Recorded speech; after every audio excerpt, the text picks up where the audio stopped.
How's it going, guys? Welcome back to the channel. And the Springboks have done it again. They've given us an early look at the team for the matchup against Georgia this weekend. There's big changes, and big man Siya Kolisi is back. So I want to break this down and give my score prediction at the end. So please like and subscribe, and let's go through it. So first up, amazing to see Siya Kolisi come back in the squad. He has been out for a little while. I think he's actually been ready. Pretty much for the entire tour of Italy. Matches up against Italy. And I think he's more than likely just been rested, given other players a couple of opportunities. Obviously, we have seen Vincent Chituka take his chances with both hands. He's been absolutely brilliant. But one thing you'll see with the squad, there's a lot of rotation. There is a lot of rotation going on here.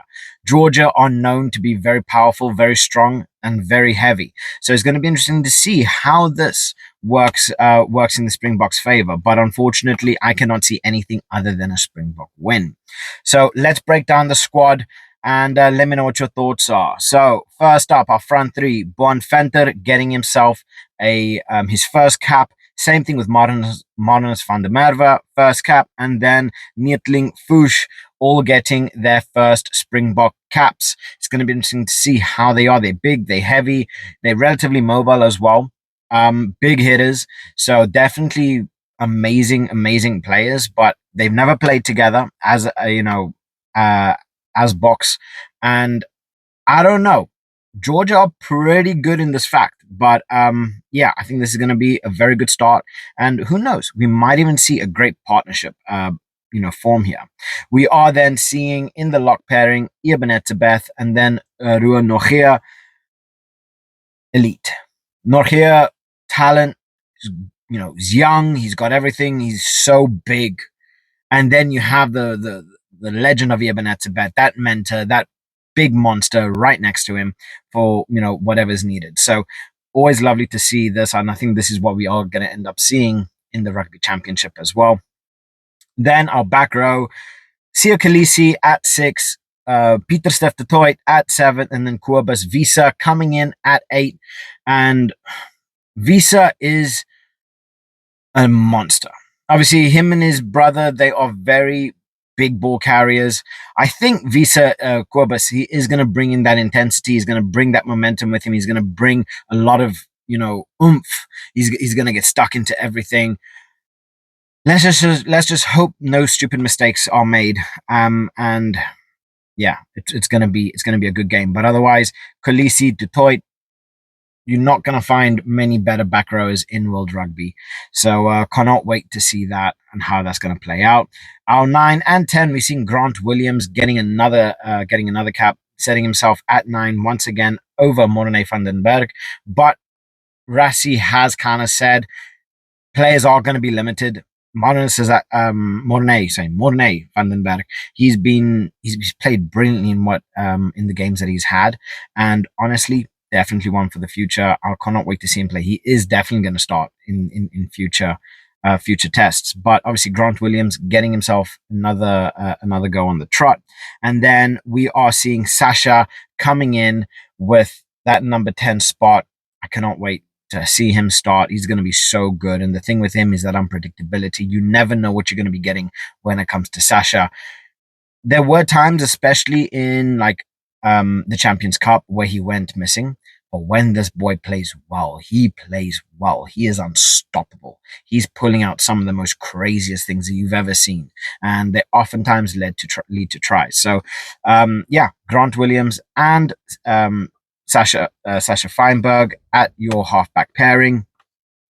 Wingers, we are seeing 11 with Kurtley Arendse and then 14 Edwil van der Merwe. Edwil van der Merwe is lightning. He is so good.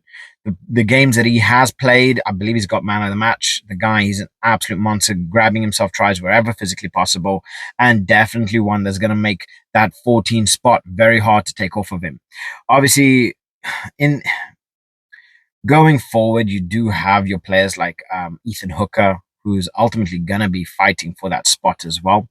But yeah, there's a lot of players that Edwil van der Merwe, he is gonna end up keeping out, because I see a starter right here. I see a starter in Edward van der Merwe. I see he's going to be the starting 14.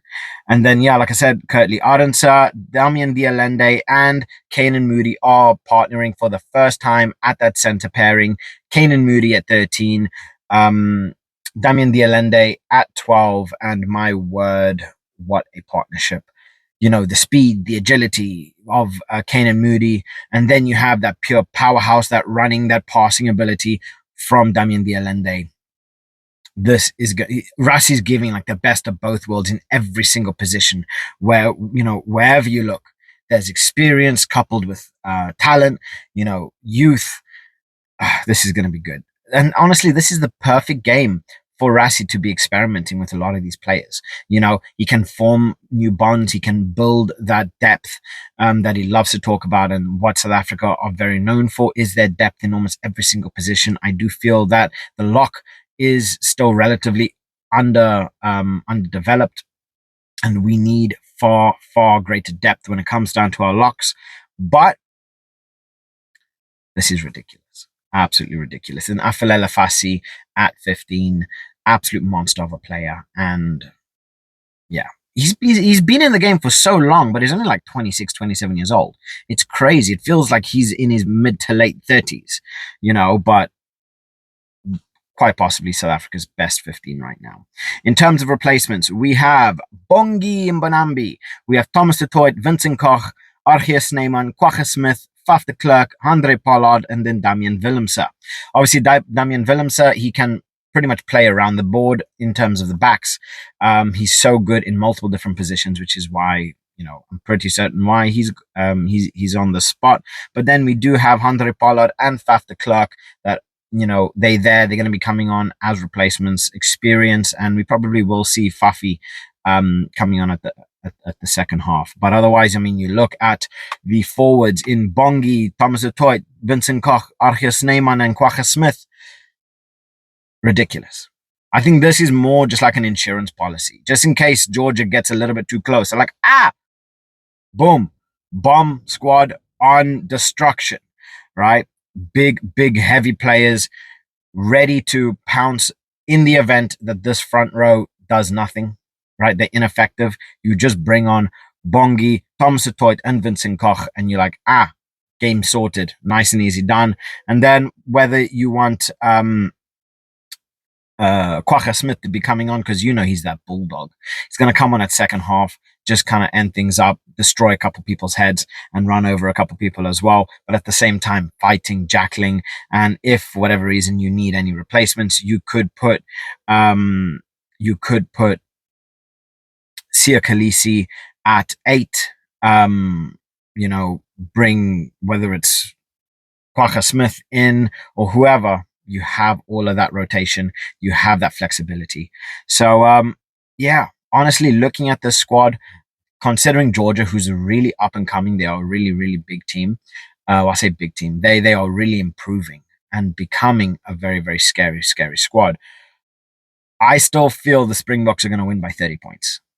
30 points I'm giving the Springboks to win. I don't feel Georgia have enough around the board to be able to handle the Springbok squad from pace, power, technicality. I think the Springboks have everything. So let me know what you guys think in relation to the squad. What are your thoughts on Damian Dialende and Kanan Moody partnering? I think this is pretty good. And Cobus Visa at 8 with Pieter-Steph du Toit and Sia Khaleesi. Fire. Pure fire. How this front row is going to work with Venter, Van der Merwe, and Fouche, I don't know. Hopefully they create like this brilliant partnership, because this would be bloody amazing. But let's see up against Georgia. So let me know your thoughts in the comment section below. Please like and subscribe, and I'll catch you guys later. Bye.